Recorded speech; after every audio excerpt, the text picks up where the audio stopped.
Вітаю, друзі. Ну що, давайте поговоримо про важливі речі. По-перше, що будує Зеленський? По-друге, чому він мовчить? Хто такий Вова, для якого будують будинки на в династії? Хоча, може, і на Львівщині теж. По-третє, поговоримо і про інші речі. Чи буде бити по Москві Україна, і чи буде у відповідь бити Москва? І взагалі, про що будемо говорити? Про все, що нас чекає попереду. Сьогодні говоримо з політологом, політтехнологом, керівником експертної групи Бюро аналізу політики Віктором Бобренком. Віктора, вітаю.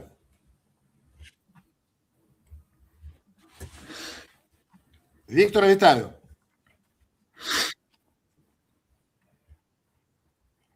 Вікторе, ти мене чуєш?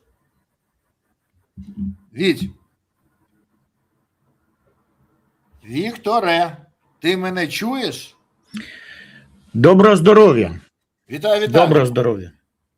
Віть, я радий бачити тебе. Я дякую, що незважаючи на те, що ти зараз після операції, ти знайшов можливість собі прийти на ефір. Я тобі дуже дякую за це. І наші глядачі теж. Починаємо тоді. Скажи мені, будь ласка, вже тиждень вся країна чекає відповіді від президента на запитання, хто такий Вова, якому будують дім в династії, поряд з Андрієм, Міндічем та Чернишовим. До речі, хто такий Андрій, ні в кого питань немає, і так всі розуміють. Але Володимир Зеленський мовчить і коментує все, окрім цього. Навіть коментує призначення заступників міністра. Поки що не прокоментував необхідність на Троєщині залучити 2 нових сантехніків, але я впевнений, що і це він прокоментує. Але 14 травня НАБУ і САП обіцяли дати відповідь на всі питання ТСК. До речі, так само мовчать вони зараз. Скажи, будь ласка, чи почуємо ми відповідь про автентичність плівок і про те, хто такий Вова, вже 14 травня, чи відповідь і так зрозуміла, а потрібно лише офіційне підтвердження антикорупційних органів? І що буде далі?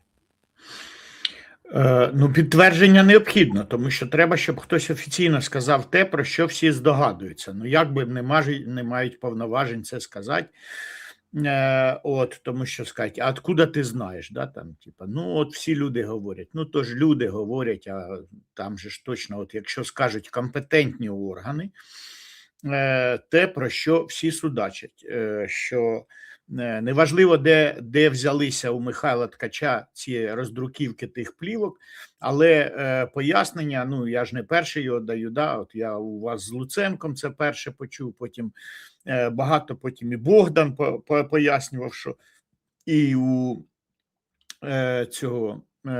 Железняк, Гончаренко, велика кількість людей. Багато хто що сказав, що там що процедурне питання, що роздруківки плівок роздавали адвокатам всіх, проти кого це стосується. Тому що якщо ви звинувачуєте, то покажіть в чому адвокатів, щоб вони могли визвати. Тобто це десятки людей, кожен із них міг здати.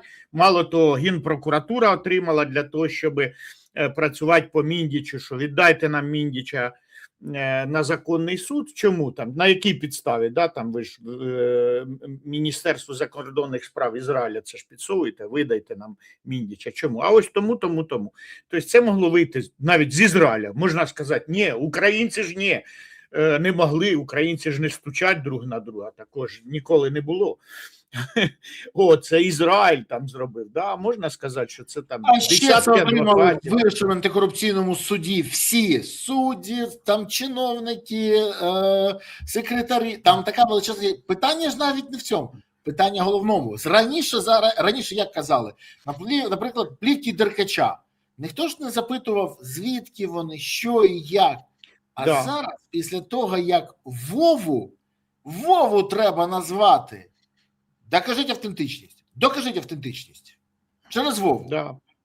Плівки Деркача там, я пам'ятаю, що я сказав тут же, що це плівки Деркача з ФСБ по-любому, але ж хто тоді слухав. І зрозуміло, що всі очікують офіційного висновку, тобто, і це мають бути НАБУ і САП. Але НАБУ і САП не дають цього висновку. Да, вони кажуть, там 14 травня, це яке там виходить число, ну це на наступний четвер. Да? От, окей, подождемо 14 травня, і у мене є кілька версій, чому вони не видають цей вердикт, умовно, да?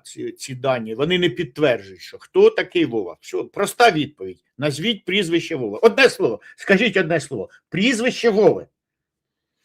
От, ніхто не хоче називати, і це тайна слідства, що недорозслідувано, там, що, знову ж там багато хто каже, що не можуть вони проти президента ніяких впроваджень робити, але ж тут не треба впроваджень ніяких робити, просто назвіть прізвище та й все. Що.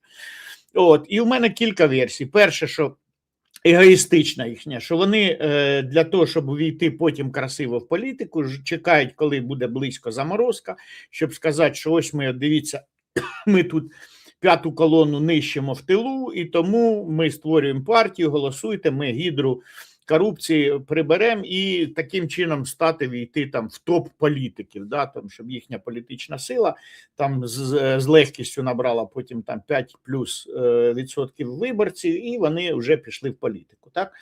Може така версія бути, вполне. Друга версія, що їх просить про це, ну, умовно, Єрмак. Не здавайте, я привезу 2 самосвала денег. Я в цю версію, ну, вона має право на життя, але я не дуже вірю, що от їх можна от прям взяти так і купити. Це ж скільки треба бабла, і опять же ж воно втече, тому що це ж треба купити всіх, у багатьох уже ж там же ж є просто слідчі. Там. Ну, тобто це мало ймовірно, але версію залишаємо, що там типа їх замотивували, і ця мотивація, ну, бабліцу.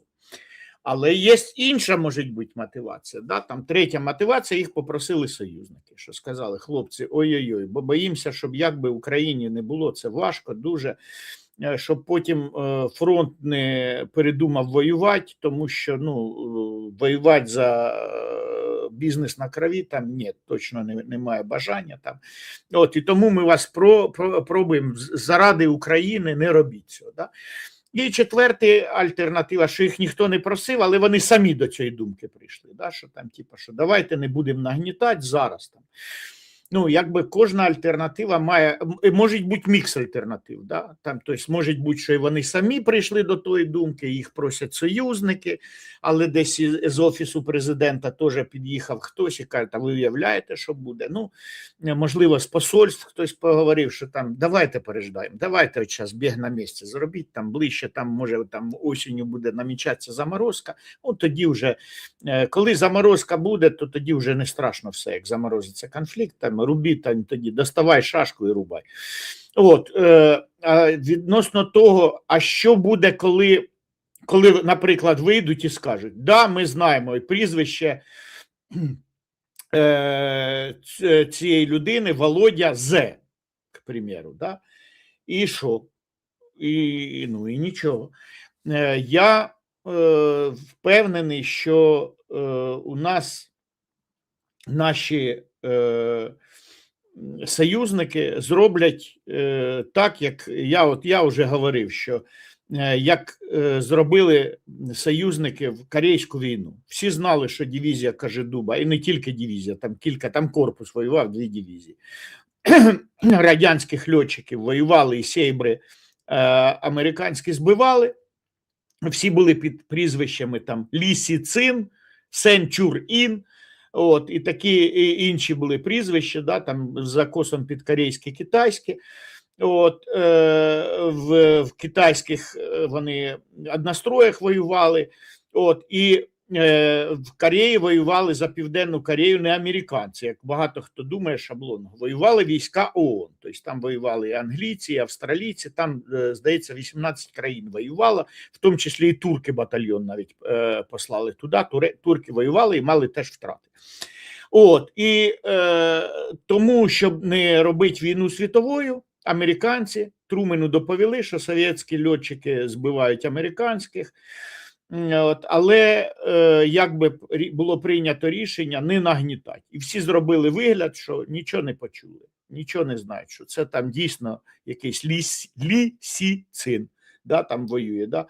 А там ще ж ходили анекдоти, да, там типа прикрой, Вася, сейчас я его там, так вот этот, ну, меня і збив, да? Пам'ятаєш цей анекдот совєтський? Ну, збив мене.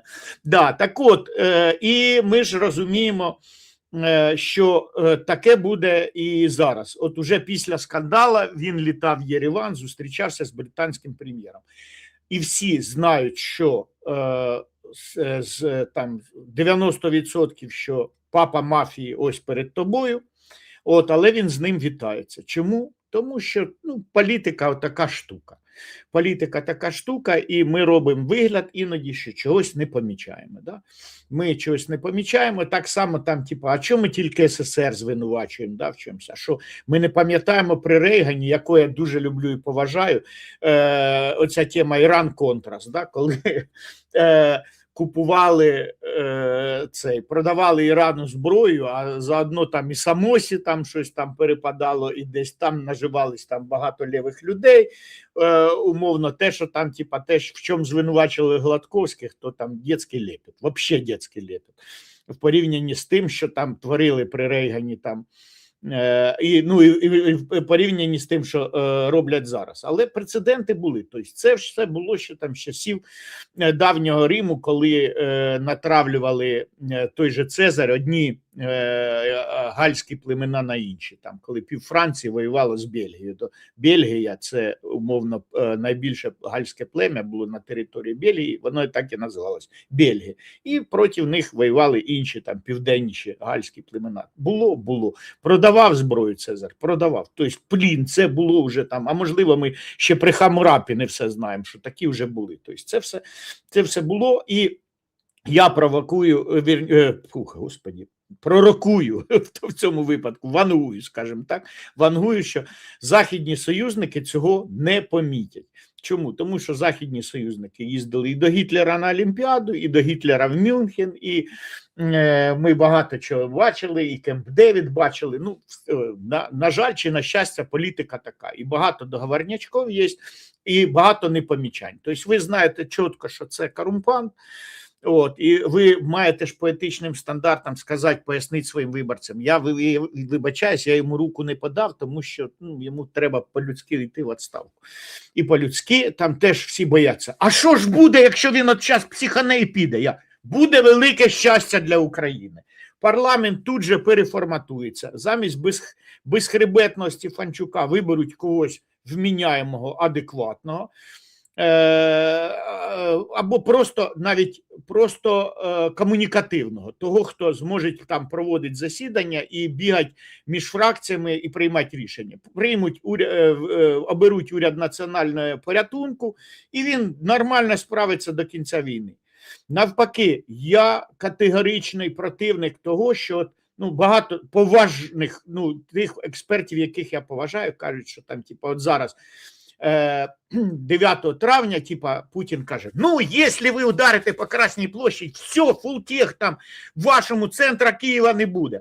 Якби вони могли зробити, і це кажу не я, це кажуть багато експертів, вони б давно вже знищили центр Києва. Але, додають вони... Ми поговоримо про це окрема тема, ми поговоримо. Більше того, там є причини. До речі, поки відомо, що Путін сказав, його посіпаки кажуть, що вони виходять із переговорів, у відповідь на це палає Ярославль і палає Ростов. Але це окрема історія, ми сьогодні трохи пізніше поговоримо. Скажи мені, будь ласка, до речі, я хочу звернутися до наших глядачів. Друзі, не забувайте, будь ласка, підписуватись, ставити вподобайки, коментувати і поширювати відео. Підтримайте канал своєю активністю. Напишіть зараз, звідки ви дивитесь цей ефір. Напишіть, куди закинула вас доля, де ви чекаєте або наближаєте перемогу. Пишіть про це, це все важливо. А ще пишіть свої думки і радьте наш канал своїм друзям, знайомим, колегам, родичам. Головне, щоб люди дивилися і аналізували те, що вони почують. А, до речі, вже нас дивляться Варшава, Дубна, Ганновер, Київ, Шулявка, Харків, Львів, Дворічне, Черкаси, Біла Церква, Полтава, Хмельницький, Дортмунд, Крюковщина, Полтавщина. Я сподіваюся, ця Крюковщина, яка під Києвом, по дорозі від Жулян, Тернопіль, Свеса, Сумщина. Вікторе, ти бачиш, твоя аудиторія, як завжди, тут. Я люблю Свесу. Да, вітання з Миколаївщини, Київ, Чернігів долучився, Вінниця, Тернопіль, Львів, Рівне, Куп'янськ, Краснопілля, Кишинев, непогано, Бровари, Португалія, Англія, подобайка з Німеччини, з міста Ганновер. Ну, що я можу сказати? Житомир вітає. Друзі, дякую, що ви дивитесь, дякую, що ви такі активні. Перт, пишіть, це важливо. Дякуємо вам, що ви допомагаєте каналу і Перт – це Західна Австралія. Це так, допомагаєте аналізувати інформацію, звідки ви дивитесь. Але давай проаналізуй дещо інше. Секретар РНБО і головний переговорник України Рустем Умєров прилетів до Майамщини. І для того, щоб зустрітися там зі спеціальним представником США Стівом Віткофом, американські ЗМІ зазначають, що російсько-українські перемовини зайшли в глухий кут. Кремль вимагає вивести українські війська з Донецької області, а Київ наполягає на тому, що не віддаватиме території. Більше того, вчора радник Путіна заявив, ми змінюємо умови, переговори відновляться тільки коли ЗСУ покинуть Донбас. Тож, фактично, хрест на цих переговорах. Якщо всі розуміють, що це глухий кут, якщо всі розуміють, що результату не буде, то чому Умєров полетів до Майамі, а не пішов до НАБУ давати покази та отримувати підозру? Чому Умєров досі не знятий з цієї посади? Чому не відсторонений від посади взагалі жоден з тих, кого згадують на плівках Міндіча?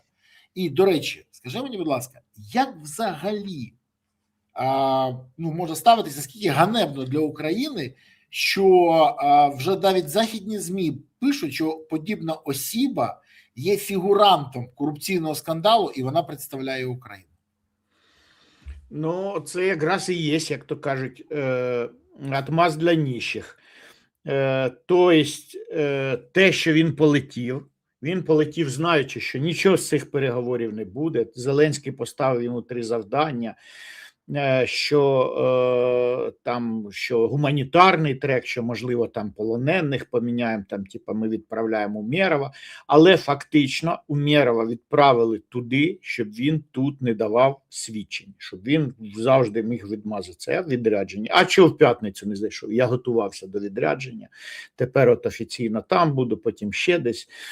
Зеленський сам теж там з Єревана кудись ще полетів, в Бахрейн, потім в Ізраїль, там, вони зараз справжньою, не декларованою, а справжньою метою відряджень і Зеленського, і Умєрова, і інших фігурантів є те, щоб співати: я тут вам добуваю мир, тяжко працюю в ім'я України, а ви там про якісь кооперативи, династія, там, це, не суттєво, ми не будемо відволікатись на якісь мелочі. От, ми тут по великим справам, а не по мелким якимось. От, таким чином вони і применшують резонанс справи. Там, про що ви говорите? Давайте поговоримо про мир, давайте поговоримо там про Фламінго, от, про як ми Ярослав достали, там, як де ще, що там, Червона площа, от яка наша класна була відповідь Чемберлен. І далі поговоримо, але там, скажімо, там спойлернем, що непоганий був варіант. Да? Але суспільство те, що сподівається почути, Вовочка всім своїм виглядом хоче показати, що це не суттєво, ми над цим не заморачуємося. А от Умєров полетів, там, яка тимчасова слідча комісія, який де там ще щось там, він поїхав мир спасати, мир рятувати Україну поїхав, а ви тут про щось. Про що? Ви ж там, розберіться в пріоритетах. І ми говоримо, що пріоритетніше, звичайно, знаючи, що переговорний трек не закінчиться нічим, звичайно, для суспільства і для України важливіше, щоб він прийшов і дав показання. Але ніхто ж не відміняв, що той трек потрібен, що потрібно летіти в Америку. Там, і що, знаючи, що нічого не буде, треба летіти? Так, треба летіти. Але ж пошліть не Умєрова, пошліть Буданова, він же ж теж там, по переговорам. Пошліть, у нас є цілий міністр закордонних справ Сибіга. Це його пряма робота. Не треба Умєрова там, що Сибіга йому відстягує від зарплати чи що. От пришліть Сибігу, а Умєров хай йде і даває показання. Він голова Ради безпеки і оборони. Блін, корупція – це сама більша зараз внутрішня небезпека для країни. Найбільша. Хай Умєров іде і відповідає. От, а туди хай полетить Сибіга. І от ми тоді будемо аплодувати. І я буду казати, що да, Сибіга полетів, чого там. Так, Вітя, ж не буде ж нічого там з цього. Да, не буде. Але гуманітарний трек. Але треба показати свою позицію. Але треба просто, щоб в ті ж Сполучених Штатах говорили не тільки про Іран і не тільки про плівки Епштейна. А якби приїхав Сибіга, то б сказали, що дивіться, міністр закордонних справ, він тут живе, днює і ночує, він між Мар-а-Лаго, Вашингтоном і Нью-Йорком, якщо так треба, от він там рухається в цьому напрямку. Можливо, там він ще літає в ті штати, де виробляють Петріоти, да, там, типа, в якісь ще важливі штати, да, там, типа, просто великі. Каліфорнія, там, як, п'ята економіка світу, да, якщо брати тільки Каліфорнію, да, там, типа, в Техас, там, ще щось. От Сибіга живе в Сполучених Штатах, ну, там іноді з'являється в Європі, от в Києві мало сидить. От в Сибігі так і треба, а Умєрову треба йти давати свідчення на комісію. Ну, підміна понять, підміна ранжувань, то що завжди ми, люди, ранжують проблеми, вони так звикли. І можна обивателю пояснити, що якщо у вас там, от, якщо у вас от умовно виходить зараз вам на роботу, а у вас не закривається на замок, що ви робите? Ви дзвоните там шефу, перешефу, кажете, відміняються всі дедлайни. Так ти що, у те ж там шведи кем взяли, у те ж ось проблема, а де звіт, а де план на наступний місяць, а де ще щось, там 1000 проблем. Ти кажеш, ні, то все фігня. У мене форс-мажор, у мене замок, я хату не кину, там, наприклад, да, там, типу, або там з машиною щось, або, не дай Боже, звісно, з дітьми щось, да, дитина захворіла, мама що робить? Кидає всі свої справи, пріоритети вибираються, це називається вибір і ранжування пріоритетів, це, блін, елементарне в науці державне управління. І от Володимир Олександрович дуже велике брехло, тому що для суспільства проблема корупції, всі соціологічні дослідження показують, що це основна проблема. Зосередься на основному пріоритеті. Ти ж президент. І Умєрова застав. Іди, Умєров, здавай тут покази, а туди полетить Сибіга. То ж теж в пріоритетах, але то на другому місці, на другому. От, мало того, що ж незамінимих людей нет, казав Іосиф Віссаріонович Сталін, да, там типа кадри рішають все, да. Ну от спеціально обучений кадр Сибіга, який є кадровий кар'єрний дипломат, от хай він летить. Ні, там попросіть ще там Порошенка злітати, там попросіть якусь парламентську делегацію злітати, хай Гончаренко полетить. Він дуже класно говорить там, ну, іменно епатажно, да, там він вміє там поепатірувати. От, і от хай їдуть інші, а ми взагалі в державному управлінні пріоритети ранжуються. Оце перше, оце друге, оце третє, оце останнє. І все. Дивись, ти пропонуєш реальне рішення, але ж ми розуміємо, владі потрібно геть інше. До речі, Кремлю теж потрібно геть інше, незважаючи на те, що вони роблять заяву, що це вони справді хочуть миру, а вони нічого для цього не роблять, щоб мир настав, їм просто треба вивести війська, але вони так само брешуть. Брехня стає взагалі якоюсь частиною сучасної політики.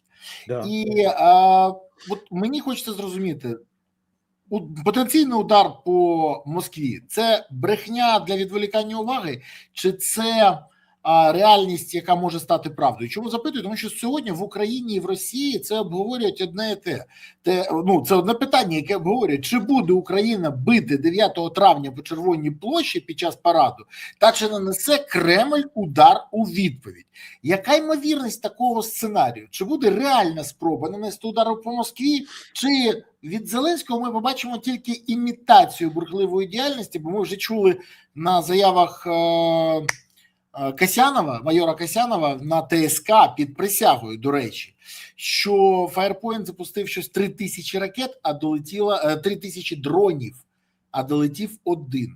І це, звісно, стає питання. Ну, ефективність, коли з 3000 один, але з 3000 з кожного запуску вони отримали 25% собі в кишеню.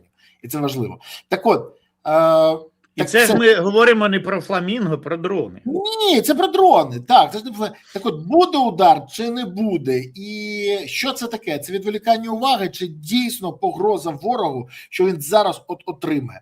Що буде 9 травня? Як ти думаєш? Я би хотів, щоб вдарили. Та я теж хотів би. Да. Скажімо так, що зараз ІПСО наскільки модна тема, що в неї грають всі.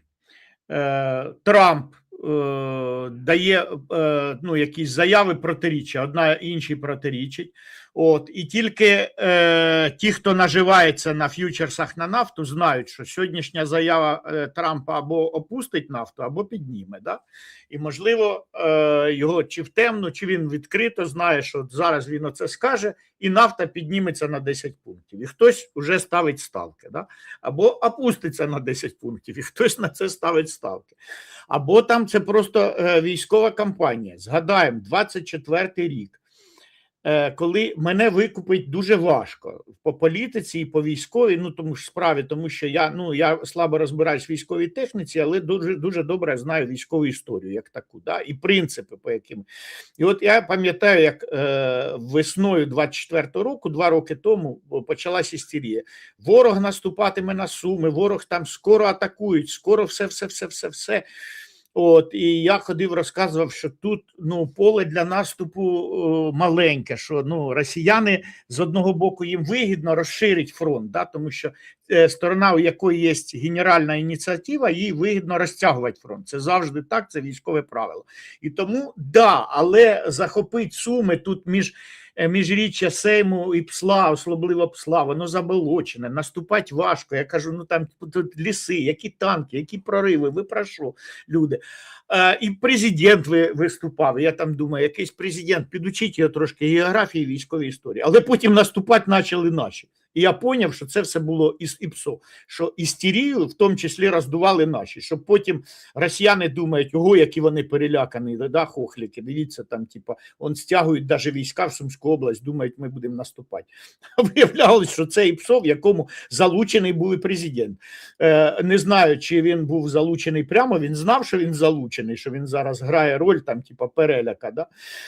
Але я пам'ятаю, коли я, вже зараз, мабуть, можна сказати, коли ми з дружиною їдемо там на канатопі, бачимо, наші танки рухаються в сторону кордону. Це пізнім вечором, я думаю, з якого дива ми в обороні будемо танками. Але я навіть не зрозумів всього задуму, що це все там нагнітання для чого. Тобто нагнітання має бути. І тепер повернемося до 9 травня. Тобто ми можемо нагнітати, що наші ударять по Кремлю, щоб перше, щоб вони перелякались, а вони перелякались і так уже, да? І Путін, принаймні, він не боїться за те, що там хтось когось уб'ють чи поранять, він боїться виключно за себе. І того стягнуть туди там додаткові всі резерви там ППО, а ми можемо жахнути цей час там по іншим містам. Городов героїв на території Російської Федерації, той же Новороссийск, нами любимий, той же Волгоград, де є величезний там 3-й чи 4-й за місцю, там нафтопереробний завод, Тула з її тульськими цими, це теж город-герой. Пітер ніхто не відміняв, особливо пригороди Пітера, це Усть-Луга і Приморськ, да, Ленінградської області. Нижній Новгород, там мало ли куди, там в Самару, там з його там ще куйбишевськими, скажімо так, заводами, Челябинськ, Тагіл давно щось там не з'являвся, то Тагіл. І ми багато куди можемо вдарити. І тому можемо нагнітати, казати, що все, готовтесь к смерті всіх, хто в Москві. Вони стягнуть туди. Я недавно узнав з їхніх істочників, що Путіна охороняє 2 дивізії ФСО, що в системі ФСО є теж там, не просто 2 дивізії, це 30 тисяч людей, це охорона Путіна. І хорошо, ці ж люди не на фронті, хай буде 45, хай боїться, хай буде 50, хай 100 тисяч охороняє Путіна, жизнь за царя там готові, як Сусаніна дати, аби вони не тут були. І того ППО краще хай буде в Москві, ми можемо для понта вдарити, вони там скажуть, ми збили всі там 100 цих дронів, а ще там 300 полетіли по всій Росії. Може таке бути? Може. А може бути інший варіант, що всі полетять на Москву там умовно 1000, полетить з розчета, що один хоч до Красної площаді долетить і устроїть шухер. Хорошо? Тоже класно. Обидва варіанти мені подобаються. Мені не подобається тільки той варіант, який пропонував Путіну.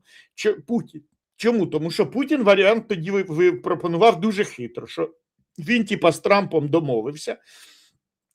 А Україні сказали, не ваше діло, ми оголошуємо мир, ваше діло просто брати і дотримуватися, там, типа, все, що не ясно. І таким чином вони всьому світу показували, що Україна не суб'єкт, що домовлятися можуть Америка і Росія поза Україною, а Україну ставлять до відома просто. І з Україною можна не рахуватися. І тому це треба було обламати. Один із небагатьох толкових кроків Зеленського, я, мабуть, на пальцях однієї руки можу перерахувати їхні вдалі варіанти. Да?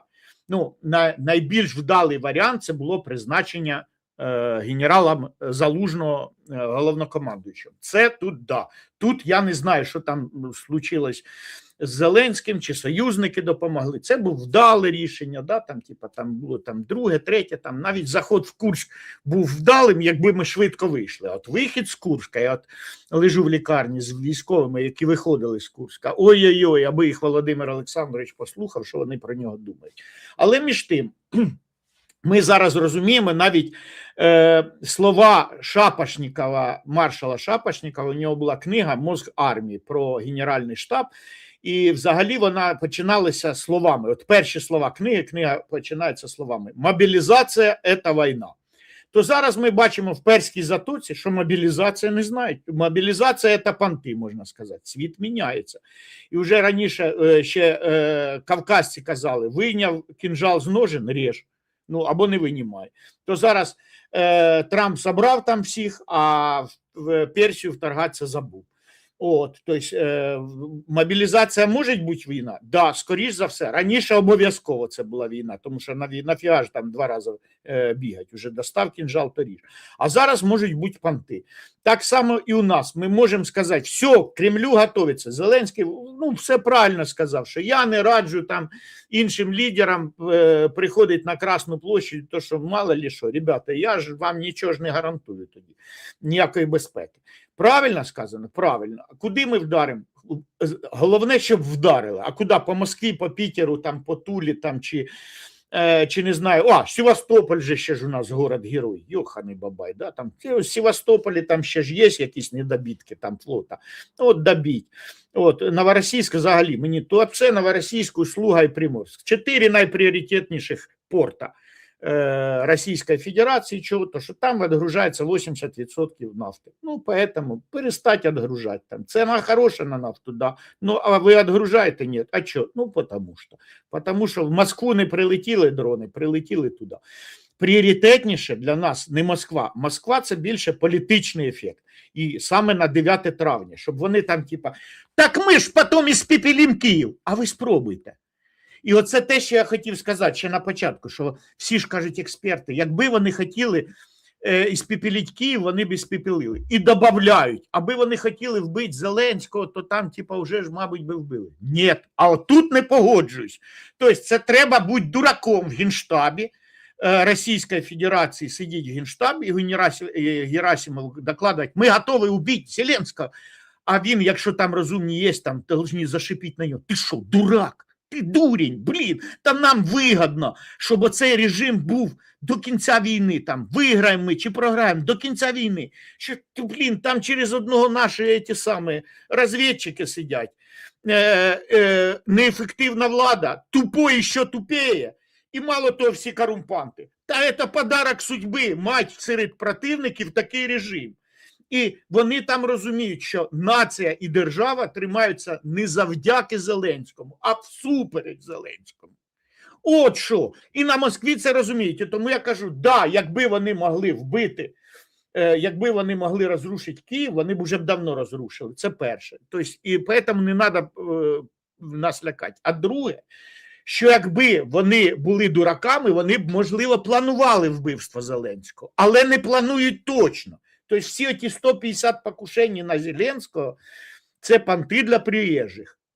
можливо, і спровоковані Росії, що скажуть, ми хочемо його вбити. А на самом деле це димова завеса. А хотіли вбити Парубія. От. Тому що вони дуже чітко розуміють, хто за Україну, хто проти України. А якщо Володимир Олександрович, наприклад, і не проти України, то він не проти того, що це його місто наживи, це, кормящий ландшафт.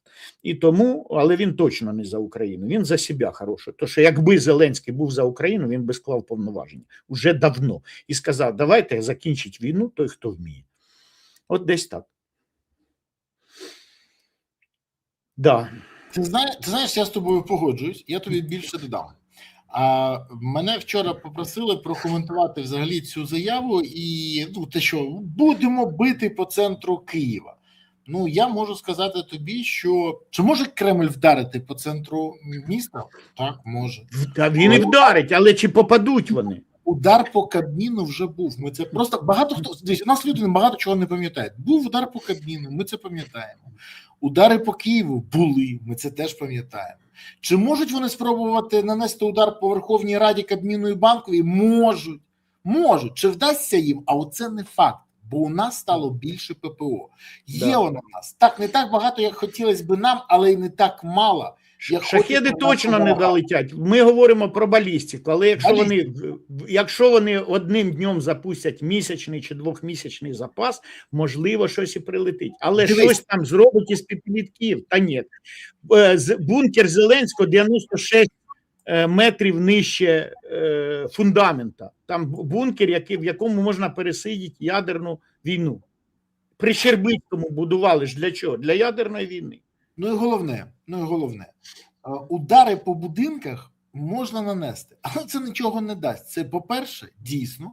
По-друге, вони точно не зацікавлені, щоб нашкодити якось Зеленському, бо хто ще їм буде знімати Залужного, зривати мобілізацію, будувати будиночки в династії. Ну це джекпот. Це джекпот, давай відверто.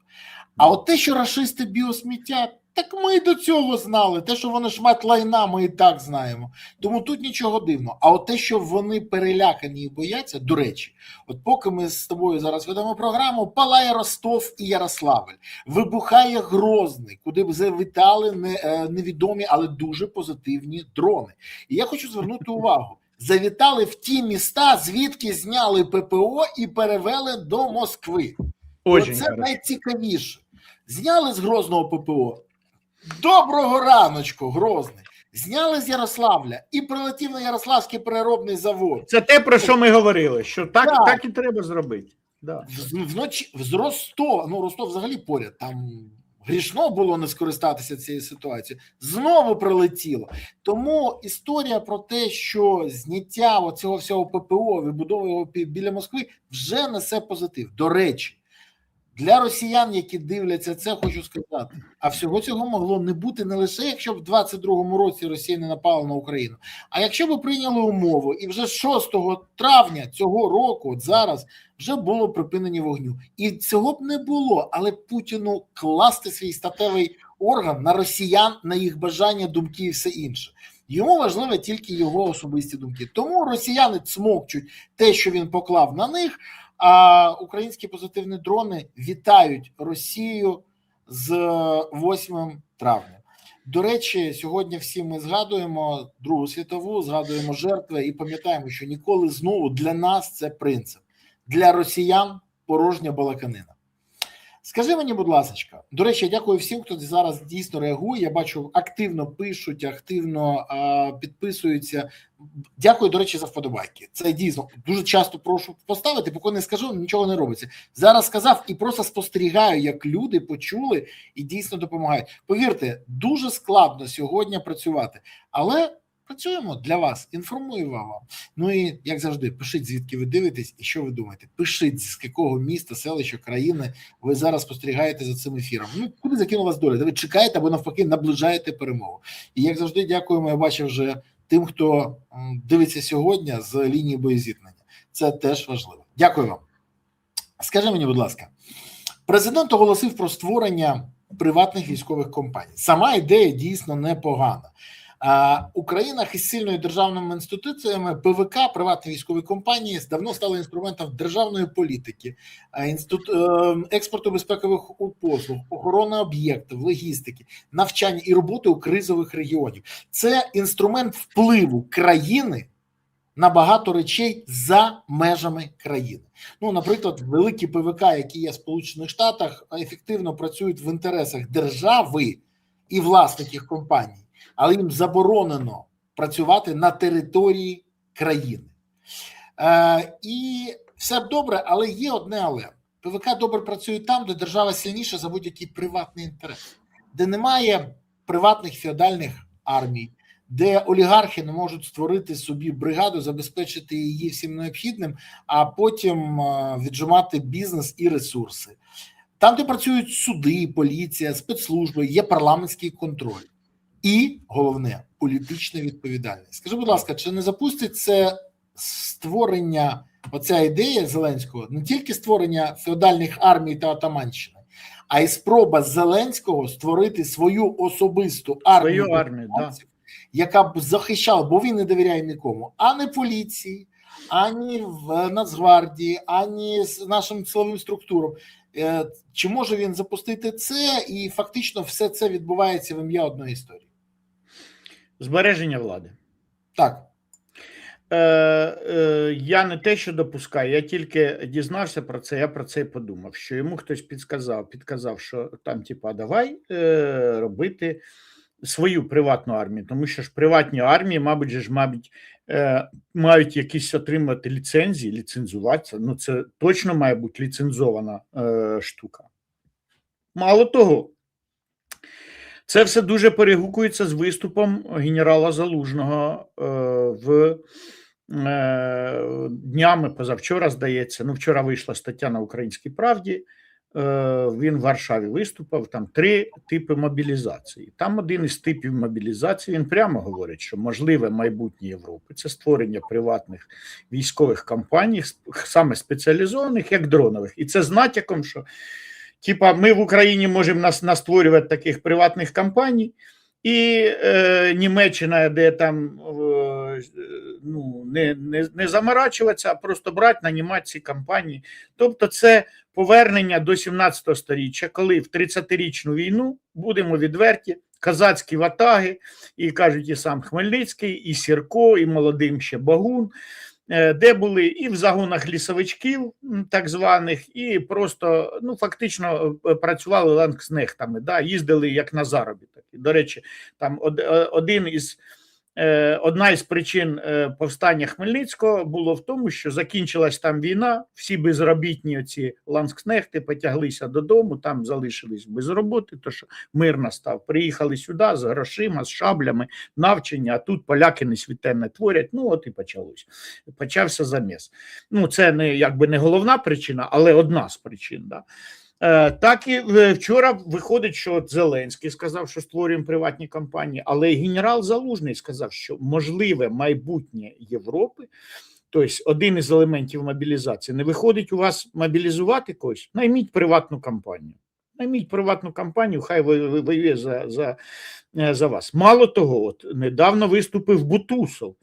І я і в Березі чув про це, що там типа є багато військових там з тої ж самої Латинської Америки. Він каже, у нас тільки, Бутусов каже, в нашу бригаду хоче записатися 1600.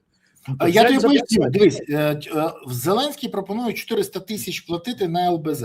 400 тисяч гривень – це майже 8 тисяч євро. За ці гроші з Латинської Америки переїде до України воювати навіть не тисячі. По підрахункам експертів і військових експертів, які прораховують ситуацію, розуміють ціни на ринку приватних військових компаній, можна казати про сотні тисяч, не про десятки, про сотні тисяч військових, які готові зі всієї Латинської Америки переїхати воювати з росіянами.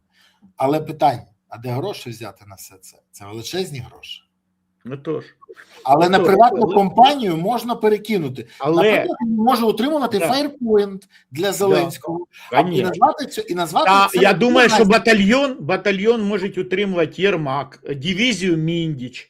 І ми тільки здогадуємося, скільки на свої приватні гроші можуть утримувати той Вова, так не названий досі Вова. Але отут якби повернемося до наших баранів. Що Зеленський може захотіти створити приватну компанію, але її мета буде не війна на фронті, а захист, тобто фактично приватне ФСО, або зовсім повертаємося знову ж в історію Речі Посполитої і початок кінця Речі Посполитої, коли кварціане військо польського короля було меншим за війська олігархів, да, Вишневецьких, Потоцьких, Замойських і так далі, Чарторийських і так далі. Розуміємо, да, Радзивілів, якщо брати в Білорусь, в Литві. То приватні компанії, приватні армії в рази були більшими, ніж польські жовнєри, чим кварцяне війська. Да? Кварцяни, тобто вона четверть всіх доходів короля йшло на військо, на утримання війська, і понятно, що цього не вистачало. І що ми хочемо знову, щоб Україна загинула як Польща, тому треба бути дуже обережним. І знову ж генерал Залужний в своїй статті дуже чітко описує там 3 типи мобілізації. І одна, яку він пропонує, тобто як варіант, да, там, може таке бути? Вполне. Там, тобто держава замість того, щоб заморачуватися там, своїх готувати солдат, просто взяла, наняла фактично приватну компанію, а де можуть бути там, не знаю, але те ж саме, що в мирний час за 5 тисяч євро українців багато захочуть десь послужити, десь бригаду створити в країнах Балтії або в кожній, там 3 бригади, в Естонії, Латвії, Литві. 3 бригади з українців, та нефіг делать, ми створимо. Вони перевезуть туди сім'ї, десь там будуть знімати квартири, і десь там, дайте тільки заморозиться, і у нас як мінімум 100-200 тисяч захоче піти, тим більше, що я кажу, я зараз так активно спілкуюсь з простими військовими з різних областей, в силу обставин, да? Тому що я перебуваю там і в одній палаті лежу, у мене немає там крутої якоїсь там окремої замороченої палати, да, я там на денному стаціонарі от зараз договорюсь з Березою, там поїду, вечором повернусь, це таке. Але це розмови. Це я говорю з людьми, з простими людьми. І прості люди розказують, там, в тому числі там 53 роки, коли каже, а мені в 55 на пенсію. Якщо завтра буде заморозка, я хотів би бути в армії, дожити добуть. Але командири не хочуть. А чого не хочуть? То, що хочуть молодих, сильних, здорових, з вищою освітою, які вміють управляти дронами, а не просто я там десь в гаражі гайки вмію перебирати, вмію колеса прикручувати. Таких дуже багато не потрібно. І все. Але я про те, що генерал Залужний, що говорить, що можна фактично брати такий варіант мобілізації, можна брати мобілізацію, але він говорить справедливу мобілізацію, тобто де або хоч по жереб кидайте, або якось ще що, але там служать всі, щоб не було, що якісь вже мої ровесники, яким там умовно завтра вже 60 років, а вони служать, а Женя Кошовий не служить, да? А лейтенант Баканов не служить, а там ще хтось там з друзів Зеленського не служить. Як так? Несправедливо? Несправедливо. Тобто варіант, якщо національна мобілізація, вона має бути справедливою. І третій варіант – це якийсь мікс. Коли з одного боку це або еліта, але і платимо як еліті, да? Або це десь щось інше. Але, іще раз, не може бути приватних охоронних компаній. Не може бути, і навіть, американці зробили правильно. Приватна військова компанія за межами Сполучених Штатів. Всередині, то що це, так закінчувалась Римська Республіка. Як вона закінчувалась? Тому що легіони вірні Цезарю були, вірні Помпею, вірні Красу, там, вірні там Ліпіду, але вони не вірні Сенату були. І з цього почалося що? Почалось там заговор Катіліни, потім, там купа цих, а закінчилось чим, що Калігула через скільки там, через 70 років після цих всіх подій сенатором зробив коня. От, якщо ви хочете, щоб була потім, щоб була у Зеленського своя приватна військова кампанія, то знайте, що його внуки захочуть собачку зробити, а що, чим погана собачка, десь депутатом Верховної Ради. Ну, от хочете, щоб так було, щоб тут внуки Зеленського царювали, і у них їхня собачка стала депутатом Верховної Ради? Окей, давайте дозволимо приватні військові кампанії в Україні. Саме діяльність в Україні. А так, хоч 100 порцій створюйте, і от після війни, хай Перську затоку охороняють, хай в Дубаях наших там живуть, там весь перший поверх там зданий завжди українцям. Чого? То, що тут стоїть батальйон їхніх, нанятий Ер-Ріядом, а от поруч там саудитами ще наняти, ну поруч там за 200 кілометрів, а ще там в Кувейті, а ще в Бахрейні, кругом стоїть по батальйону наших безпілотників, їхні сім'ї десь тут, все нормально живуть, пересилають батькам зарплату сюди солідну, все класно, живуть, податок в Україні платять, та я аж бігом. І це може бути, це та послуга, і той, ну це не товар, це послуга, якою ми можемо успішно торгувати, успішно, і не ухватитися за це не можна. Але дуже треба чітко розмежувати, що військ, відданих не народу і державі України, а особисто Зеленському, в Україні бути не можуть. Тому що це він їх, коли його захочуть попросити вийти з Банкової, він може сказати, а у мене зараз ось за мене є аргумент для того, щоб не виходити. Друзі, я хочу сказати, що думка, яку треба обговорити, і, мабуть, я буду підіймати це питання ще в багатьох ефірах. Сьогодні ввечері поговоримо про це з Олегом Саакяном. Завтра я планую запросити до себе генерала Сергія Кривоноса. Будемо говорити про всі ці теми, тому що це важливо. І, скажімо так, якщо є така загроза, і ми розуміємо, хто є центром цієї загрози, то питання. До речі, ти знаєш, колишніх міністрів оборони Китаю Вей Фенхе та Лі Шанфу засудили до смертної кари з відстрочкою виконання вироку на 2 роки за звинуваченням у корупції. Китайські експерти скажуть, що, скоріш за все, їм замінять дійсно страту на пожиттєвий табор. Вони будуть пожиттєво працювати на зборі рису. Але розслідування виявило, що вони брали величезні суми грошей та цінності у вигляді хабарів і допомагали, увага, це зі звинувачення, допомагали іншим отримувати неправомірну вигоду у кадрових призначень. Яйця по 17 гривень. От цікаво, як би там зреагували на яйця дійсно по 17 гривень та інші корупційні скандали, які ми бачили в Міноборони України. І чому в Китаї таких міністрів, як ти вважаєш, не призначають секретарями РНБО? Ну, по-перше, що ми, люби Боже правду, тут може бути політична розборка. Можна. І у нас в 37-му році всіх тухачевських і блюхерів, яких заарештовували, вони всі були японськими, там, англійськими, німецькими. Вей Фенхе, його навіть зафільмували, і це відео показували і гроші, і інше, тоді, як вони домовлялися. Саме от по ньому, по Вей Фенхе, там взагалі питань немає. Там людина, яку конфіскували кілограми золота. Взагалі китайці дуже люблять вкладати всі хабарі в золото. Це вже ми побачили. Тому з ним питань немає. Це якраз адепт яєць по 17 гривень. Ми бачимо, що корупція непереможна в усьому світі, і всі хочуть і підтвердження соціального статусу, але щось заховати на чорний день, як ото собака десь в піску кістку ховає. Але, звичайно, що там, якщо вже вскрили чудака, і дійсно там зафільмували, і дійсно показали, що от він десь крав, там міняв, або брав у золоті, чи міняв там бабки на золото, і там складував десь, то це, звичайно, що кінець кар'єри.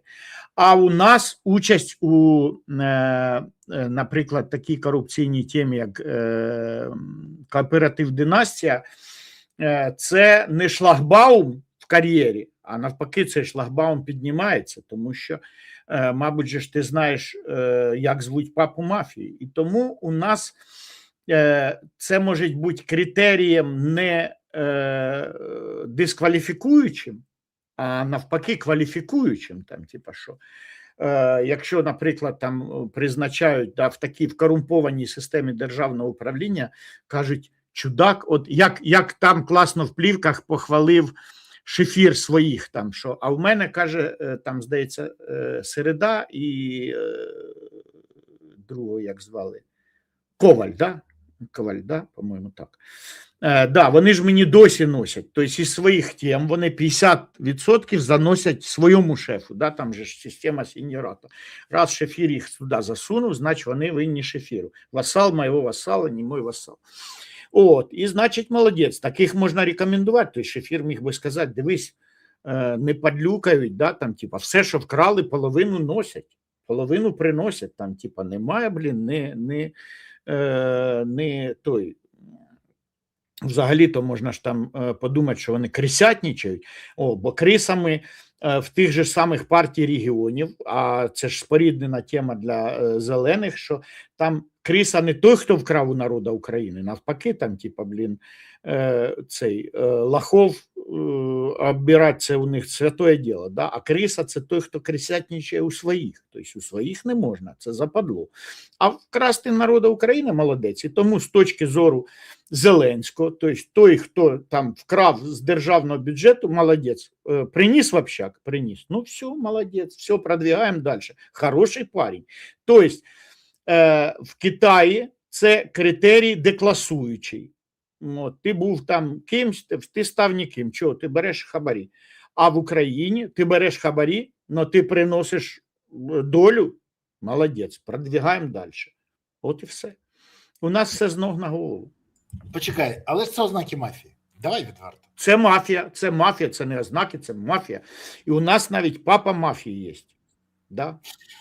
Дивись, але мафія... Я можу назвати прізвище мафії з моїм сміливим припущенням. Папою мафії в Україні являється друг Міндіча, Чернишова і Андрія Єрмака, той четвертий, кому дачу четверту будували. І мене попереджають адвокати, я мушу додати. За моїм сміливим припущенням, це для суду майбутнього, це Володимир Олександрович Зеленський. Це моє оціночне судження і припущення. Вікторе, за моїм сміливим припущенням і на мій хлопський розум, Вова з династії – це 100%, це за моїм припущенням, той же самий Вова, який обіцяє і не виконує, який пообіцяв Україні 3000 ракет до кінця 25-го року, який пообіцяв блекаут в Москві, якщо буде блекаут в Києві, який пообіцяв вакцину, українську вакцину від коронавірусу, який пообіцяв травневі шашлики, який обіцяв, і, до речі, який обіцяв, що піде з посади, якщо в нього знайдуть когось схожого на Свинарчука. А тут з'ясувалося, що він і сам краще того Свинарчука. Тому, на мій хлопський розум, це Вова Зеленський теж. До речі, залишається питання, хто ж той Андрій, який теж поряд з ним? Навіть не уявляю. Хоча кажуть, що це людина, яка прізвище якої починається на Єр, а закінчується на Мак. Єрмак, не знаю, дивно. У нас є такі? Може, ти чув про таких? Не знаю. Але якщо без жартів, мовчання Зеленського не просто затягнулося, воно показує, що і плівки автентичні, і він себе поводив не найкраще. І це вимагає якоїсь реакції суспільства. Подивимось, яка реакція буде. До речі, шановні глядачі, а напишіть зараз в коментарях, як ви вважаєте, як прізвище того Вови, для якого будували той будинок. Може у вас відрізняється від нас думка? Напишіть, будь ласка, зараз прізвище або хто це. Може це, ну це ж може бути Вова Залужний, або Вова Порошенка, або Вова Кличко. До речі, одна із ґрунтовних версій вчора була запропонована в мене в ефірі Євгеном Авдою. Це може бути Вова Пашинян, тато прем'єр-міністра Вірменії Нікола Пашиняна, бо він Вова. І от тут страшна ситуація.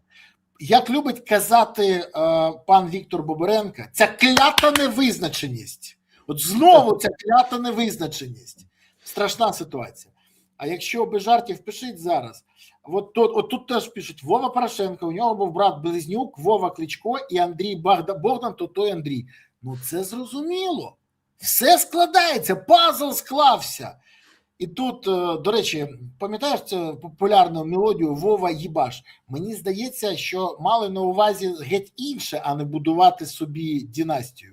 Щось він, мабуть, не так зрозумів. Гаразд, будемо розбиратися з цим далі. Вікторе, хочу подякувати тобі, що ти сьогодні був з нами. Хочу подякувати тобі, що ти, попри те, що ти зараз після операції був в ефірі, я щиро бажаю тобі якомога скорішого одужання, сил і можливості знову виходити не лише в ефір, а й інформувати людей і пояснювати їм, що відбувається. Дякую тобі за те, що ти був. До наступного тижня. Па-па. Тримаємо стрій. Друзі, вам я хочу подякувати, що ви сьогодні були з нами. Сподіваюсь, що ви отримали відповіді на запитання. До речі, я бачу, що... до речі, це Вова Пуйло. Тобто ви хочете сказати, що під Києвом для Вови будували в Козині будиночки? Хто ж ці зрадники? Ой-ой-ой. Я дякую вам, що ви сьогодні активні, підписалися, поставили вподобайки зараз, хоч нарешті, прокоментували, поширили відео. Дякую за те, що ви активні і не пасивні. Головне, дякую за те, що ви підтримуєте ЗСУ, за те, що донатите на ЗСУ, приєднуєтесь до ЗСУ, допомагаєте ЗСУ. Бо ЗСУ – це єдина сила, яка залишається запорукою того, що у України є майбутнє. Є ЗСУ, є майбутнє. Тож гуртуємось навколо ЗСУ, щоб у України було справжнє майбутнє. Дякую вам. Па-па.